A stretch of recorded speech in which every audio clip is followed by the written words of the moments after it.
Hey guys, అందరు ఎలా ఉన్నారు? సో సుత్తి లేకుండా ఒక టాపిక్ అయితే చెప్తాను.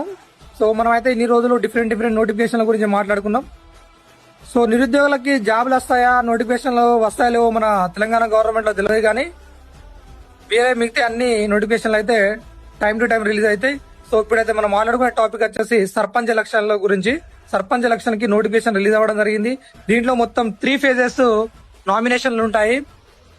సో ఫస్ట్ ఫేజ్ వచ్చేసి ఈ రోజు 27 నవంబర్, అండ్ సెకండ్ ఫేజ్ వచ్చేసి 30 నవంబర్ 2025, అండ్ థర్డ్ ఫేజ్ వచ్చేసి 3 డిసెంబర్ 2025. సో ఎవరైతే ఇంట్రెస్ట్ ఉన్న క్యాండిడేట్స్ వాళ్ళైతే నామినేషన్లు వేయొచ్చు. సో ఇంకోటి ఏంటంటే మొత్తం ఓటర్స్ వచ్చేసి 1.66 crores మెంబర్స్ ఉన్నారు. అండ్ మొత్తం ఎన్ని స్థానాలకి ఓటింగ్ జరగబోతుందంటే 12,728 స్థానాలకు గాను సర్పంచ్ ఎలక్షన్లు జరగబోతున్నాయి.